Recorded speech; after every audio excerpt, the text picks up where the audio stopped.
J'ai créé une application mobile qui permet de localiser les stations-service les plus proches à Niamey. Et restez jusqu'à la fin, on va faire le test ensemble. Tout a commencé lorsque j'ai vu une publication sur LinkedIn de Fatima Alher. Elle partageait une base de données de stations-service à Niamey qu'elle a réalisée elle-même pendant son stage dans une structure. Alors j'ai trouvé l'idée vraiment intéressante et j'ai même proposé une application dans les commentaires. Quelques jours plus tard, j'y pensais toujours, alors j'ai décidé de la contacter directement pour prendre cette base de données là et puis voir à quoi ça ressemble.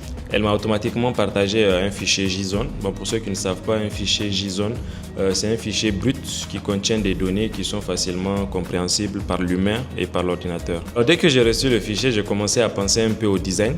Je me suis lancé dans Figma pour réaliser les interfaces principales de l'application. Une fois le design fait, j'ai commencé à penser à la technologie que j'allais utiliser. J'ai opté pour Flutter, une technologie en expansion pour tout ce qui est développement mobile. La première version de l'application, elle permet en fait de voir les différentes stations-service qui sont à côté de vous et vous pouvez automatiquement lancer l'itinéraire. Mais en réalité, c'était loin d'être simple. Alors la base de données en réalité était un peu vieille et il y avait beaucoup de choses qui avaient changé. Certaines stations n'existaient plus, d'autres avaient changé de nom et beaucoup n'étaient même pas ajoutées. Alors une fois la version première de l'application terminée, j'ai pris mon véhicule et j'ai fait le tour de Niamey où je testais en fait les différentes stations.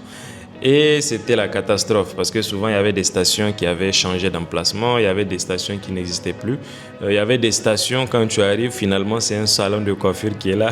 Bref, il a fallu changer beaucoup de choses dans la base de données, ajouter aussi de nouvelles stations-service. Et aujourd'hui, les données sont fiables à 90%. Je ne dis pas 100% parce qu'il y a beaucoup de choses qui n'ont pas encore été arrangées. Alors pour un petit bonus, j'ai même commencé à cartographier aussi la ville de Dosso.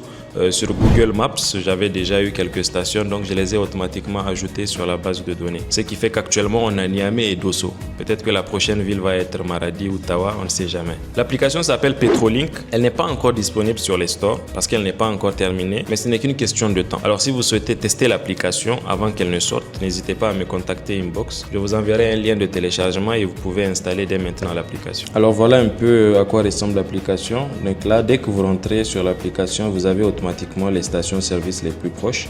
Donc voilà, j'ai oublié de dire, même pour les images, il a fallu que je fasse un peu le tour des différentes stations, faire des images réelles des stations pour que ça ait vraiment, pour que ça soit beaucoup plus réaliste, quoi.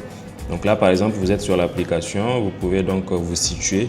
Automatiquement, vous avez donc les stations-service les plus proches. Donc ici, on a Babati qui est à 880 mètres. Là, par exemple, je peux cliquer sur une station. Donc automatiquement, ça me donne une estimation du temps et aussi la distance. Et en même temps, je peux donc lancer l'itinéraire sur Google Maps et je peux automatiquement démarrer l'itinéraire. Voilà un peu donc à propos de l'application. Nous avons le développeur, voilà, qui est moi. Nous avons également les politiques de confidentialité par rapport donc aux données qui sont traitées dans l'application. Voilà, donc là en fait je suis en train de travailler sur une fonctionnalité qui permet de signaler une station. Donc ce n'est pas encore finalisé, mais là on a par exemple station manquante, station fermée, changement de nom.